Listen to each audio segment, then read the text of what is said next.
Hey, friends, glad to have you here with us today on the Invigorate podcast. I'm Karen Wagner, and I'm here with my awesome co host, Chris Burton, DBATIS chaplain. Chris, we have another engaging episode today. I'm excited to talk about it with you. I'm excited to talk about it with you too, Karen. It's really just been such a joy and just a real happy thing to be able to roll out these episodes. I can't believe we're up to what is this episode 11 that we're on now for Invigorate. Yeah. It's pretty awesome. It's pretty awesome, and I think today's episode will also be a great one. Won't disappoint. It's us talking about hope, and we're in that holiday season, and hope is a huge sort of theme that comes up in the holidays, but really thinking about, for our intents and purposes, within this autoimmune community, this journey that we're on. And, I think hope is a very essential conversation to have. So I'm looking forward to getting into it today. Yeah, and I think, as you mentioned, it through the holiday season, in the last episode, we focused on gratitude. And I think hope is a nice build on to that topic. For sure. Absolutely. Yeah, they kind of go hand in hand. The sense of being thankful and the sense of being hopeful. They at least are next door neighbors, if they don't live in the same house. Yeah, yeah. So looking into this episode, I was like, okay, as I think about hope, it's future optimism and weighing how that differs from faith or on the other end of the spectrum, like desire, just wanting stuff. Yeah, yeah, yeah, yeah. And so I would like to hear how you think about it, Chris. Oh, for sure. No, this is great. I think about hope as a sort of a fuel that keeps you going in difficult times. Like I don't think there's any reason to hope in times that are good, right? Like if you're at, you'd almost sound silly if we're having like the best day ever. It's like I hope that we have even more fun than this. It's like, yeah, like how much more fun can you have? This is just like such a great time. The hope in that case would be you hope that every day becomes exactly like this perfect day, which is like, okay, I get that. But hope really, in my estimation, is something that we need for tough days, or days where it doesn't feel like it's really coming together, days where it's just like another day where you're still struggling to get out of bed, even. And those are the days, in my estimation, where you need hope. You need this sense of how are we going to get through it? And you get through it with an understanding of it's not always going to be like this. Like fill in the problem, whatever that this is.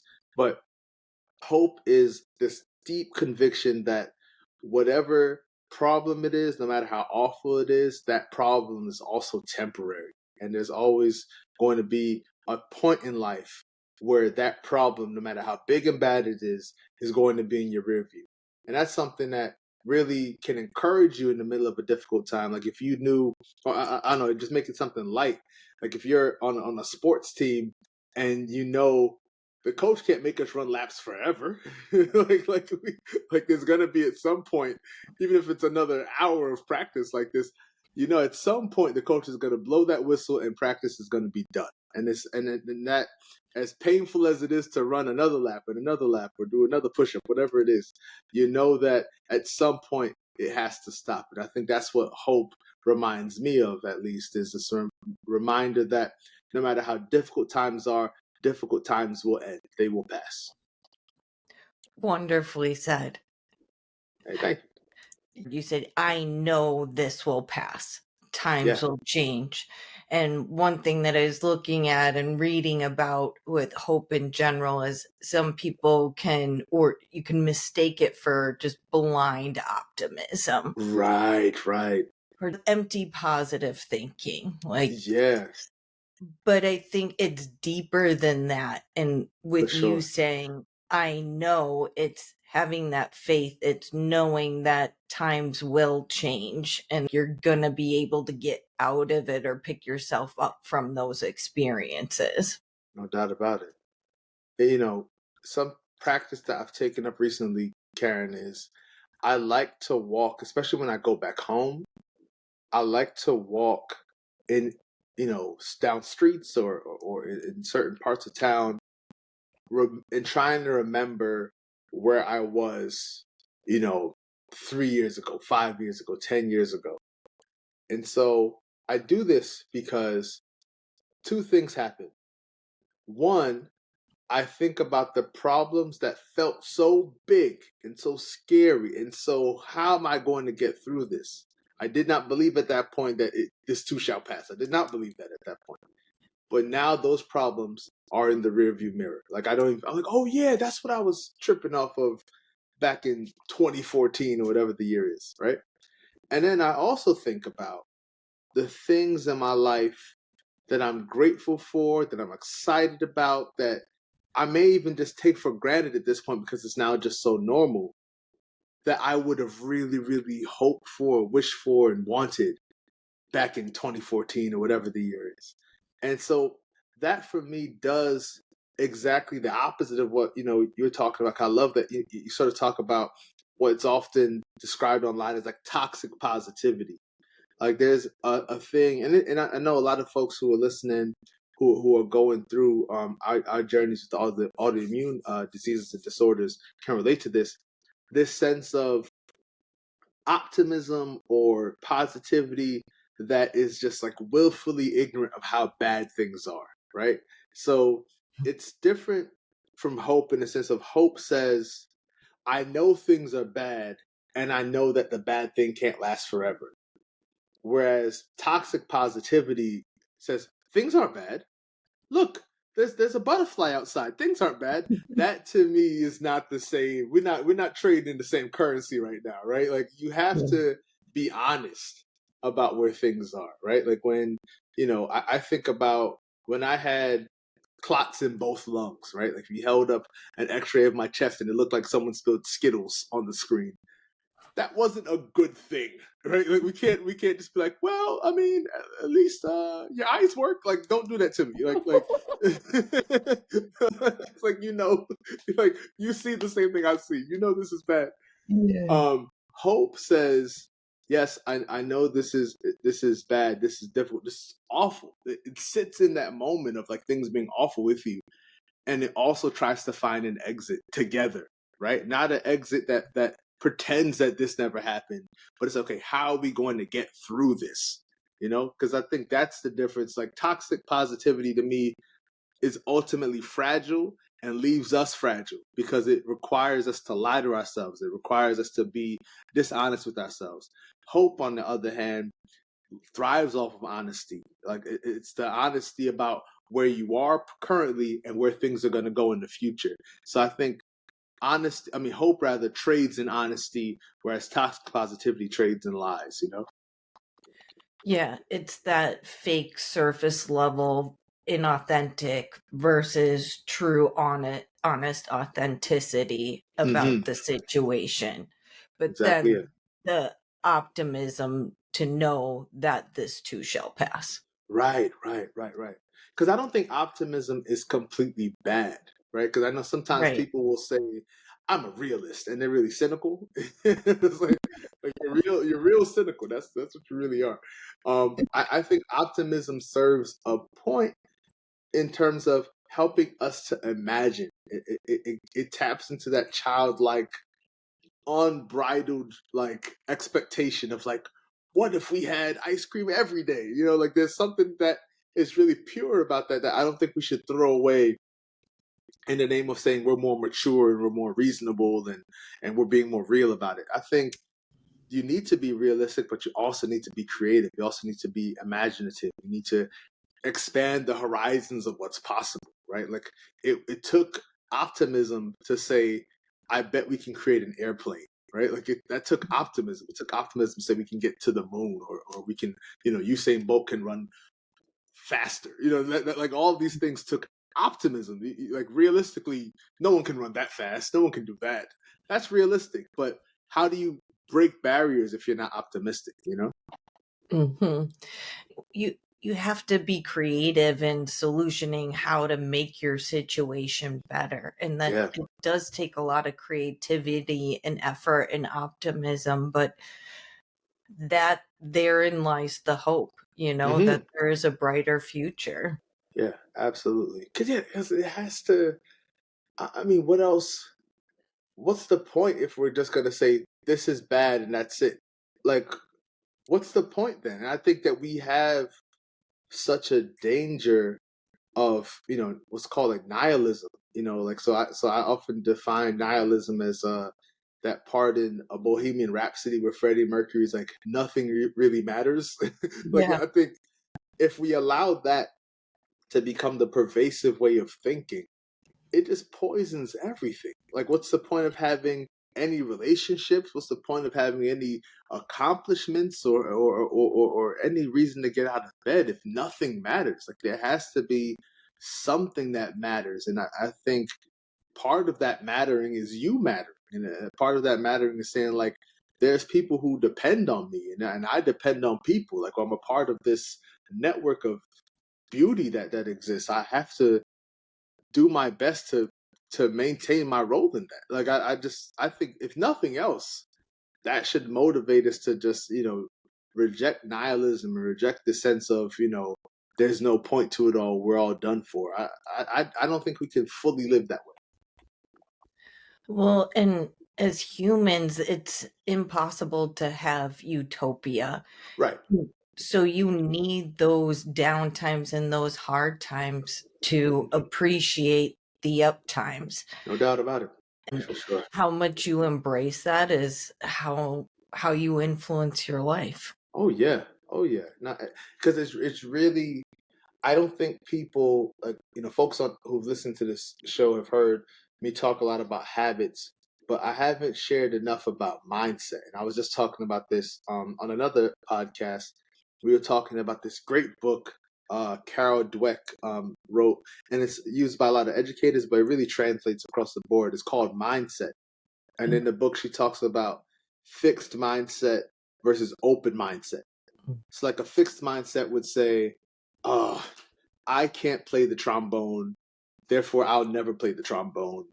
It's like, and you may even go so deep saying, I wasn't made to play the trombone, right? Like, you may be that kind of person. But an open mindset is like, oh wow, I can't play it yet. And that yet changes everything with possibility. So even with my boys, my sons are so young, they're both under 10, and they'll say, I can't do whatever task. And I say, no. I always interrupt them and say, no, just say, I haven't done it yet. Because they're far too young to talk about what's impossible. Like, if you're 90 and you say, I can't run a marathon, perhaps that's true, right? Like that's like I'll listen to you, right? But if you're 9 years old, or you're 8 years old, 7 years old, the cement of your life is still so wet. There's still so much that can be done and put into your existence and your toolkit, that to say I can't do anything just doesn't feel like it's doing you a great service, right? Like, think about what was it, all the stories around like Teddy Roosevelt having like really bad asthma as a kid, and he like grows up to be this like rugged outdoorsman type. Like, if he had a fixed mindset, he would have said, I can't do any of those things. But an open mindset really welcomes challenges and welcomes the opportunity to really prove yourself and to borrow Teddy's words, to be that man in the arena. I think that's what we need to have if we're going to live into hope and push the limits of what's possible. And that open mindset opens us literally opens us up to the efforts and the challenge. Because when you're focused on yet, or I'm learning, I'm doing, I'm training for, versus I can't, Right. it just opens you up to be open to that effort and wanting to try. Mhm. Whereas the can't just stifles you and you're done and out. There's nothing else to do, right? You're just done. You're just Yeah. done. It's like, well, Peace can't do out, it. Garcia. I'm out of here. Exactly it. How has hope spoken to you, or like, when have you found like moments where you're like, wow, either like you really needed hope or you really had a strong sense of hope in your journey? Like, what has hope shown itself for you? One of the most prevalent times where I remember this scenario well, With a lot of people with autoimmune diseases, it can take months, sometimes years to get diagnosed. Right. And it can be a weird kind of scenario feeling situation when you do get that diagnosis. On the one side, it's like, oh, I have a chronic disease that I have to live with the rest of my life. Right. Fantastic. Right. How do I how do I deal with this? Great. Right. But then on the other side of it, and I was fortunate, I was able to get a diagnosis within a few months. uh, But even still, after those few months, having it labeled and knowing what was actually going on and what we are dealing with, and getting that prescription to be like, okay, these are going to help you manage your symptoms, relief in that experience. yeah. And the feeling of hope of like, okay, we know what's going on. I'm not going to die of some rare disease. Like, I Right. still, Right. yeah, this isn't a death sentence. Yeah. And I should be able to manage it with a proper treatment plan. And that Mm-hmm. in itself was like, okay, we got this. Seriously. Yeah. Yeah. No, because it's amazing, and you've heard me tell the story feels like countless times, but the ways in which a diagnosis, even though it's ultimately bad news, like it'd be better news to hear like, oh, like you're fine, there's nothing wrong. That'd be the best news. But there's a weird way where diagnoses can provide almost like closure, and there's almost a sense of like, okay, at least now we know what we're dealing with. And then when you find out, to your point, it isn't some like super rare, we'd never heard about this before. You're the first person to ever have this kind of situation. There's a bit of relief in that. Okay, at least I know what we're dealing with. I know how like I'm gonna have to live. Like, okay, I never went to doctor's appointments before, but I'm gonna have 3 in a month regularly, right? Like what to expect in a way. And I don't know if you had that relief too, but I remember when I got diagnosed, just feeling so relieved that at least I knew what I was facing, what I was up Yeah. against. Yeah. Because when you're waiting for that diagnosis, just the fear of the unknown can Oh, be incredibly scary. so scary. And I know for my journey, it felt like they tested me for everything. I got to the point where I'll never forget this. At the end of my hospital stay, I think it was like the follow up appointment after I gotten out of the hospital, right after I was diagnosed. I remember I don't even think it was a phlebotomist. It may have just been like a nurse who came into the room with like they wanted to do like lab work on me, and I just burst into tears. I had Mhm. been just so frankly traumatized, you know, by just having my blood drawn so many times. And I remember saying to my wife, I thought they were going to take all of my blood this time. Like that's why I just remember just feeling so overwhelmed. And I have, proudly like good veins, but my veins were like, we quit. Like no more blood for y'all. Like like we on strike. Y'all have taken too much, too greedy. Like I just felt so like even my physical body was just overwhelmed by Yeah. by what was happening at that leg of the journey. You know? So in those moments, because I remember there was a period of time where I also experienced blood clots in my lungs, Right. and I do not have good veins, and Mm-hmm. being dehydrated, like Right. them trying to get blood was just, it was painful. And Of course. I don't have a problem with needles, but in that moment was You're like right. you just like shut down. Of course. And I will say in that time in particular, because it was my first big significant life threatening scare, Right. I was like, am I going to come out of this? Like, I'm 23 years old and I'm in the Right. hospital with extensive blood clots in my Right. lung. Well, I don't know what I would say to my then self to give me hope. Yeah. I don't know. What do you have thoughts on what would you say to someone younger who is going through such a dark time? Oh, this is such a great question because I think like you and I are both diagnosed in our early 20s.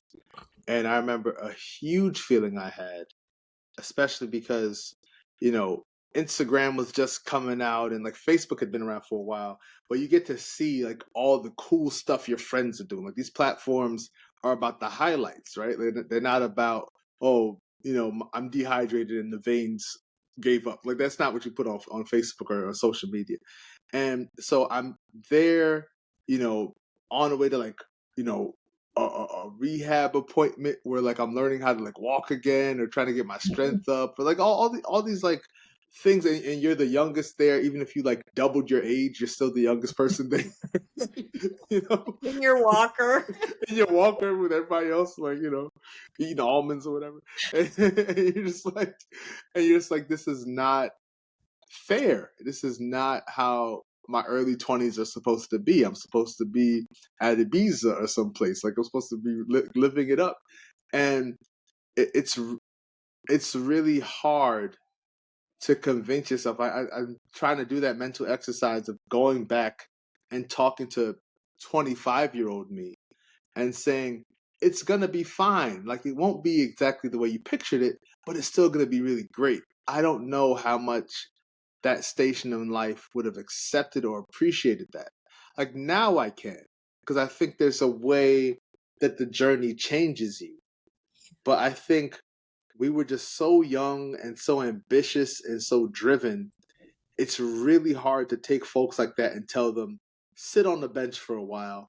You're not going to play, you know, 40 minutes a night anymore. Maybe 12.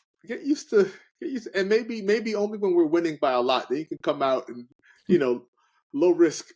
Because I think it's just very hard.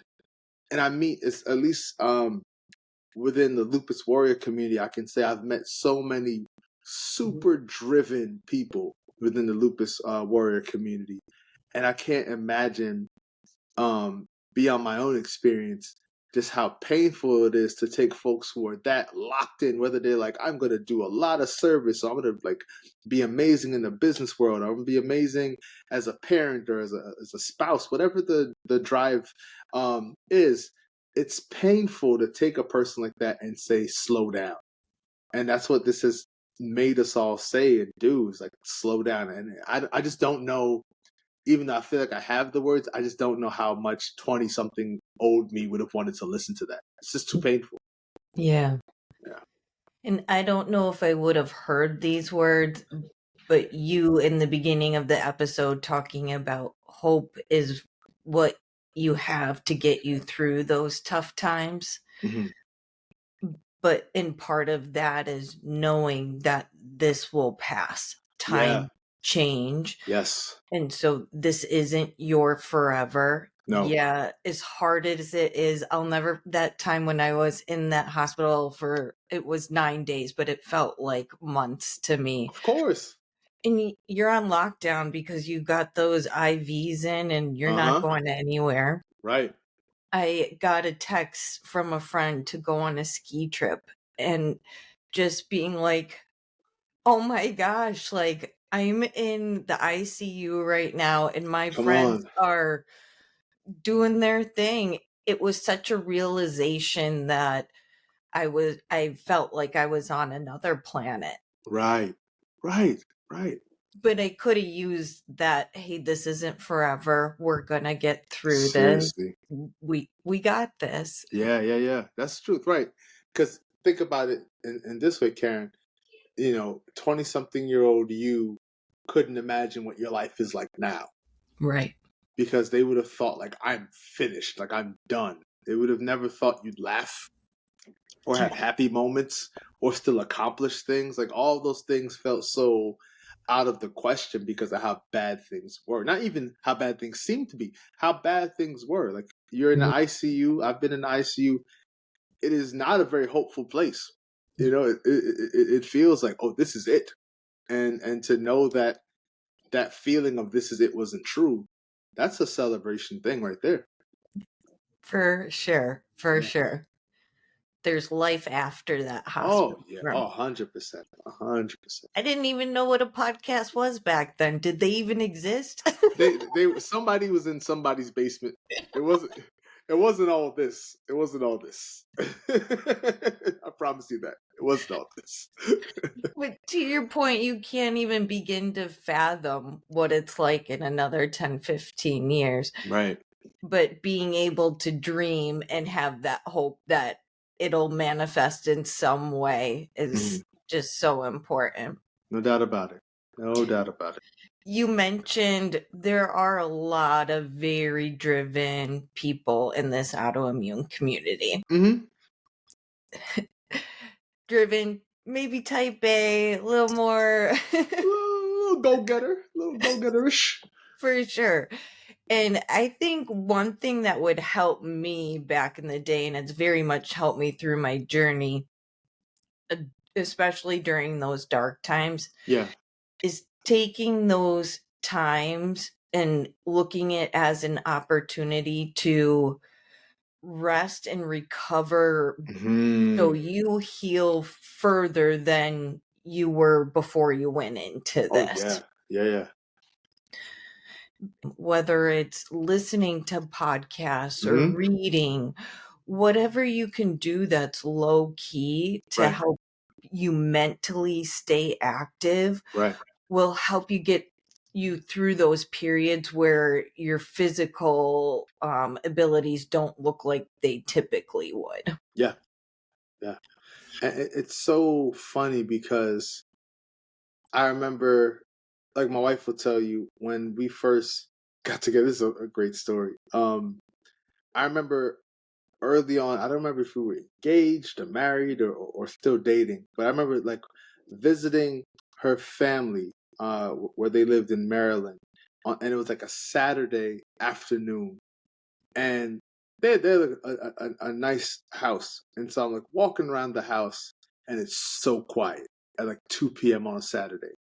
And so my mind goes to, did everyone leave? Did they just like sneak out while I was in the bathroom or something and just like, hey, we're going to the movies, like let's leave before Chris knows, you know, because the house was so quiet. And what it was, and I said, and I finally found now my wife, and I was like, hey, like where is everyone? She's like, oh, we take naps. And I was like, what do you mean? Like you're all taking, this is how I thought about sleeping. I was like, is everyone sick? Like why are they taking a nap? Like I couldn't understand the idea of sleeping during the day if Yeah. nothing was wrong with you. And they were like, yeah, we take naps. So this is what we do. And it was something I was just so adamantly against. And I will confess, I'm still not all the way there.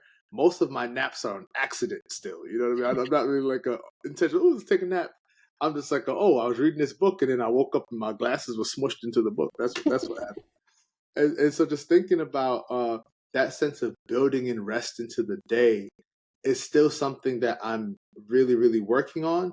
But I absolutely, mostly for religious reasons, will make sure that like Friday evenings I just shut it down. No matter what I'm doing, I shut it down Friday evening to Saturday evening, and just allow myself to just be right. Like I'm not like, you know. There's some people who like observe the Sabbath and they can't even like turn on a light switch. I'm not all the way there, but like I still will watch sports on TV and stuff like that. But I do make a conscious effort not to make my work bleed into that. So I use that time as like a family time. I use that time to really make sure I'm paying attention to the household, because otherwise we'll just run ourselves ragged. And for us within this autoimmune community, running ourselves ragged means danger, right? Like we know that those times where we're all gas, no brakes, we're inviting flares, we're inviting our body to overwork itself and break down. And that doesn't help any of us. So just learning how to have those restful rhythms, that to me is like the continuing education of our lives, you know? When we originally talked about hope, we brought up being honest and authentic and realistic Yeah, about our situations. And a part of that, as hard as it can be at times, is accepting that you can't run yourself ragged. Otherwise, you're going to put yourself in a world of hurt. At no doubt some about it. point, it'll catch up with you. So either get the rest and take care of yourself as much as you need now in the moment, Hmm. knowing that you'll be better off going forward. Yeah, yeah. And it's hard to make these changes, but Mm. having hope and knowing that you have more control over your situation with your lifestyle than we typically realize. Right. But when you lean into that space, and sometimes it is challenging, Hmm. but the hope knowing that it's going to get better because of your actions, like there's a beauty in just having that assurance, like. Oh, 100%, 100%. Yeah, just really understanding that you are not without agency, right? Like Mm. it's not as if you're just, strapped into some car that you there's no steering wheel, there's no gas, there's no brake, you just have to go. No, you have some agency in this. You're still able to determine how well this can be or how poorly it can go. And I think understanding that I know for a lot of people that sense of having some aspect of control is like a relief, right? Like when Yeah. you feel out of control, it creates more anxiety, it creates more like terror. It's hard to see hope in those sorts of conditions, but it's really important to understand that yeah, you're not just, drifting in the wind. Like you have some say in the matter. You know? So I had hope when I talked about having hope at my diagnosis that we had a plan, we were going to get this under control. But I would say the next several years, I took my medication, all gas, no breaks. Yeah, I yeah. wanted to ignore that I had a disease. I was just going to live the life that I wanted. Hmm. But I will also say during that time, I felt like a victim. Like this disease happened to me. Like I Right. don't have any control over this.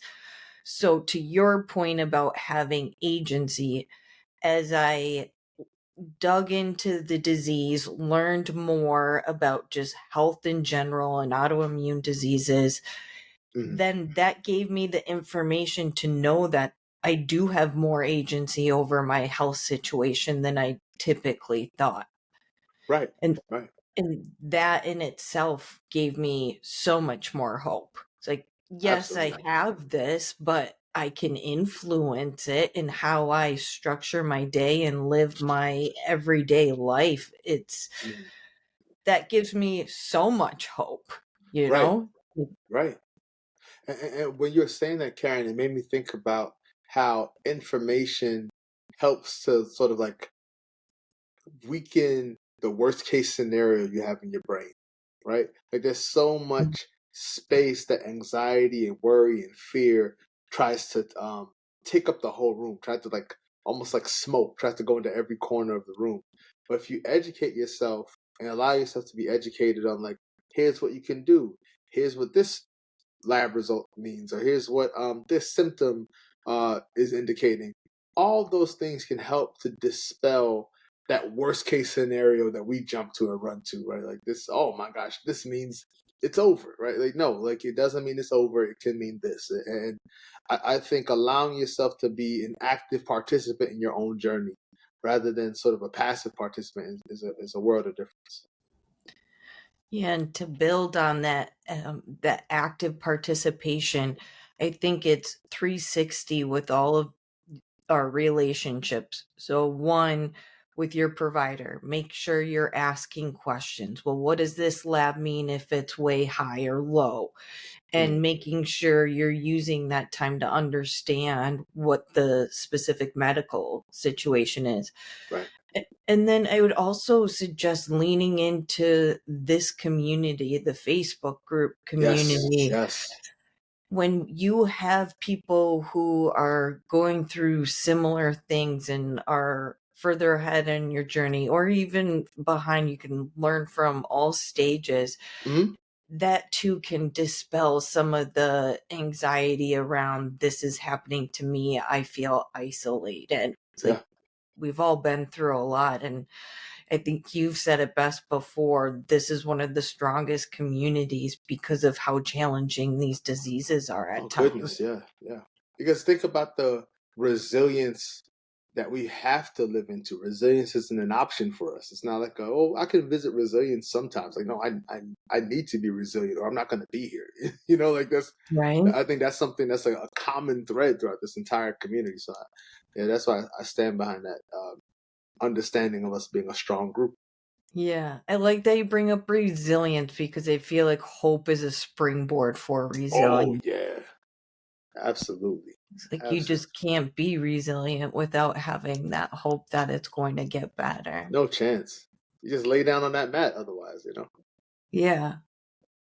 Definitely. Chris, have you had any standout moments where you've had wish you had more hope or were extremely hopeful throughout this? Ooh, I love this. I love this. I was just talking about this sometime in the past week, um, where I remember, uh, and if there's any like medical fact checkers, like I apologize if if anything I say is inaccurate, Correct but in the comments, it's correct fine. in the comments. Right? But I remember at one point in my journey, I think in the last flare, the doctor coming into my hospital room and telling me essentially, I had no like white blood cells left. Like I was like, you know, at the very low end of like the extremely low white blood cell count. And I remember feeling this deep sense of panic, like, are you telling me that if someone has a cold right now, they could kill me? You know what I mean? Like that's where my mind went. And it was just an extremely low time, an extremely, I've tried to approach each. You can tell I'm a sports fan, but I try to approach each flare as like a fight, and I understand it's like rounds of a boxing match. So they may knock you down this round, but you can knock them out, or knock them down and knock them out in the next round. And I just remember in that particular round, just being like, "How am I going to win this?" Like it just did not. I'd never even considered that being a possibility, like of like no white blood cells or like low. It probably wasn't no, but like low white blood cell count. Because in my mind, I'm thinking, oh, this is a disease where you have like such a hyperactive immune system. I was like, it must have like white blood cells to spare, right? Just like in my head, and to think that I was in such a bad spot and I didn't see any exit ramp. You know, I remember just feeling very just overwhelmed by it, and very much like, okay, we've done it before. And that's part of what has fueled my hope in the past, is a sense of we've had bad times before, and those bad times are over. So this bad time is also going to be over. But that particular instance, I was like, I don't know how we're going to get out of this one. This seems really bad. But thankfully, I'm here.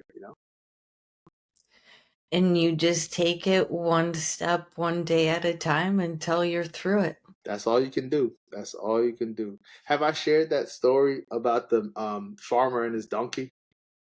I So don't think so. this is, I promise you, this applies. So the story goes that the farmer lost his donkey in the well and was so beside himself. He loved this donkey so much that he starts to give the donkey a proper funeral. So he's shoveling the dirt into the well, covering the donkey up, to just sort of create a resting place for that donkey. But unbeknownst to the farmer, every time he shoveled dirt into the well, the dirt would hit the donkey's back, and the donkey would shake it off and stomp on it. Shake it off and stomp on it. He kept doing this over and over, shake it off, stomp on it, until finally the donkey climbed out of the well. And I just think about that with how we live and how hope arrives in our lives. That it seems to be over, it seems to be the end, but we have an opportunity to climb out of even the darkest of circumstances. And you never know how those same dark circumstances that should have taken you out became the foundation for you to do even more than you could have ever imagined. Yeah. That's amazing. I love that story. Yeah, me too. And it's memorable with a farmer and a donkey. Yeah, right. It's like, what was the story? applicable. That's what that story is. Very applicable. For sure. For sure. Yeah. Absolutely. Chris, if anyone's going through just a tough time, is Mhm. there anything else you would encourage them to do or share around hope? Yeah, I think we can't overstate the importance of celebrating small victories.